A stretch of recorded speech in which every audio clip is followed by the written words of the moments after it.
Hello. So now we know what D&D is. We know about the manuals. Before we build a character, let's learn about dice. These guys right here. D&D uses some funny shaped dice. We're gonna learn about those and why they are the way they are.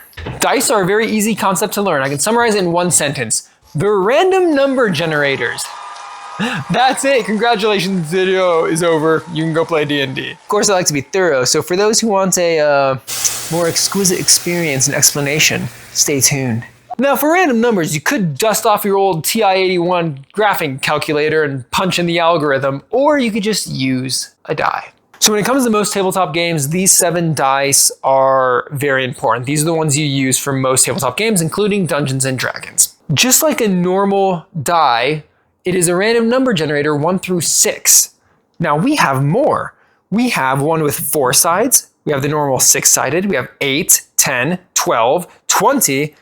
And then we have this 10 that has zeros on it.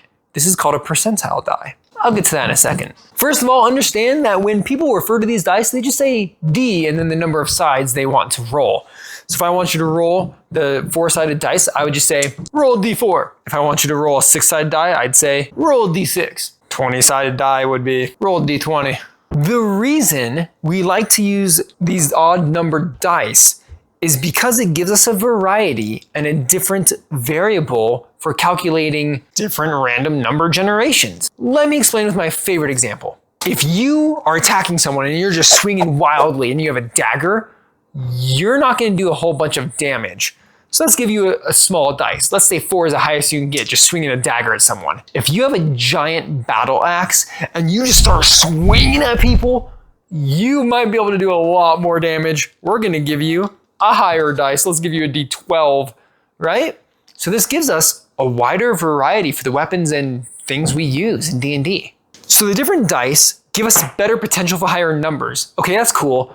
But then this raises a question. If I'm using a battle axe and rolling a D12, why can I still roll a 1?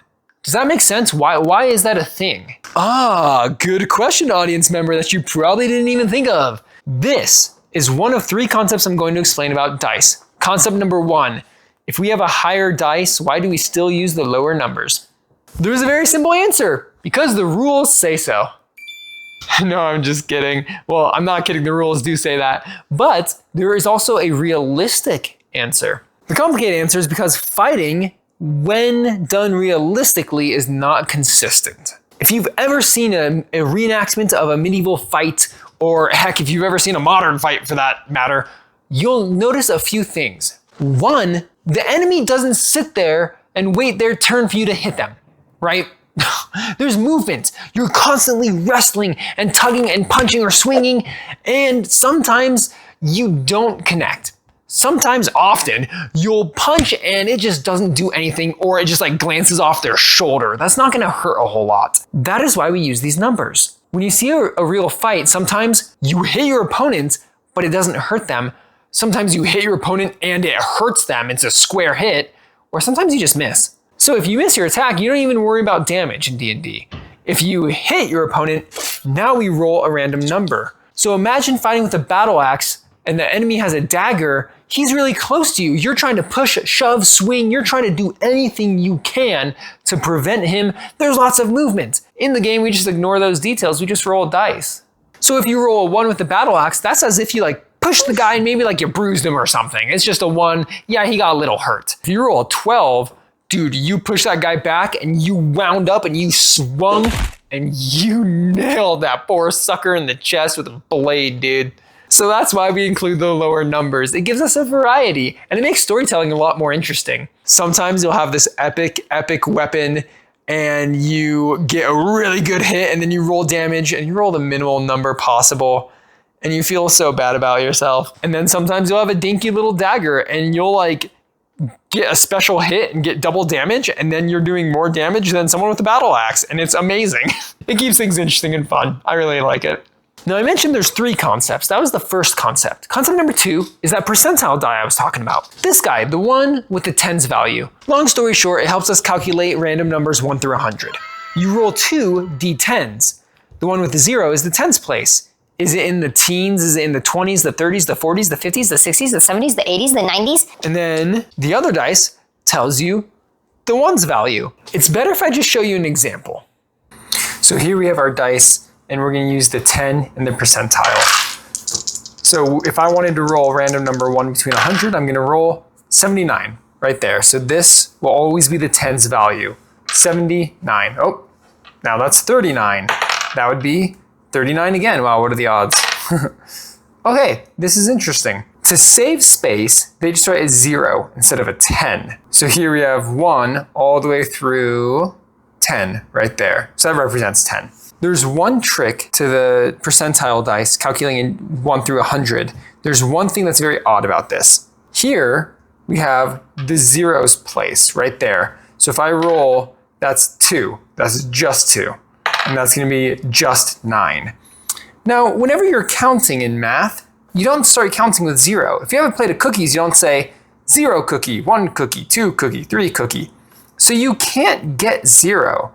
So when you have 0 over here and 10 over here, that's not the number 10 because this already has the number 10. So instead of counting this as 10, we count this as 100, the triple digits, the best case scenario. Ain't that right, co-editor? Yeah. Thanks, handsome editor. Appreciate you, man. It's me, I'm the editor, it's me. Next up, the D20. This die right here holds your fate in its hand, but it's your hand. It holds your fate. Most scenarios you come into, your character has to do something. If you use a skill of some sort, if you solve a puzzle using intelligence, whatever, if you swing a weapon, all of this is determined using a D20. The DM will think of a number, and he's like, oh, you want to climb a wall? Okay, go ahead and climb. He'll think of a number. 10. You gotta beat a 10. So you roll, and you try and get a 10. Don't worry, it's not only left up to fate. Your character sheet will give you bonuses. If your character is strong, then maybe you have a +2 to climbing. So let's say you roll, and you get a 9. Oh, you missed it. But your character is really good at climbing, so he gets a +2. It's 11, congratulations, you now climbed that hill. So the D20 holds a lot of value in it. We'll cover more in the character creation about like skills and stuff like that, but all you need to understand is that the D20 is the most important die. Sometimes you'll see beginners or younger players playing D&D, they'll only use the D20 because it's the only die that really matters. That's it for dice. It's pretty simple. You can be done right now, or you can learn one of my most favorite facts of the game ever as to why the D20 is the way it is, why it's 20 sides, and why that's important. Warning, it gets into heavy math, data analytics, and statistical calculations. If you don't want to learn something complicated and confuse yourself even more, then you can just be done. I'll see you in the next video. But if you're truly up for the challenge, join me. Okay, in data analytics and statistical analysis, 5% is a significant number. If you have a study of, let's just say a new medicine. If you have a new medicine and you want to see if it causes cancer, if less than 5% of the target control group, if less than 5 gets cancer, then it's considered not significant. There are so many different variables. It could have been random. It's not significant. So you do this multiple times, Bubba. If each time less than 5% is getting cancer, then the medicine's probably safe. You can ship it. I'm not a professional. Please don't do that. Also, if you are a professional in data analytics and statistical analysis, please understand I'm watering this down for everyone else. Now, let's say the opposite. If you do a study and more than 5% get cancer, then and you keep doing it and it consistently gets more than, it shows that something is wrong with the medication. Anything higher than 5% is significant. It is the significant percentage. Now get this. If you divide 100% of a success into 20, what number do you get?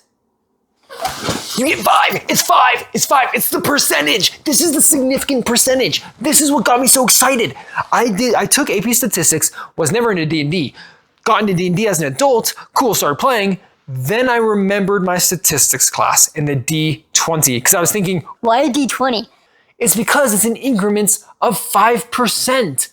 If you roll a 20, that means it's a 100% success rate. That means every number is the next significant percentage needed to increase the chance of success. Mind blown! I worded that really poorly. I don't have an hour and a half to go into the data and explain things to you, but just, I don't know, if you wanted a fun little brain teaser to keep you up at night, dude, it's statistics. It's freaking awesome. You know what's really funny is that was one class I actually used in my daily life. Everyone's like, you're gonna use this every day of your life. And I'm like, no, I'm not. Statistics, I actually do. Not because of D&D, but for other reasons, but it was actually pretty cool. Anyway, that's the dice. That's dice. They're pretty simple, pretty easy. Hope you enjoyed. I'll see you in the next video. Till then, later. Am I gonna do this bit again about an outro? Do I really want to come up with different phrases, trying to be funny? Maybe I'll just end the video.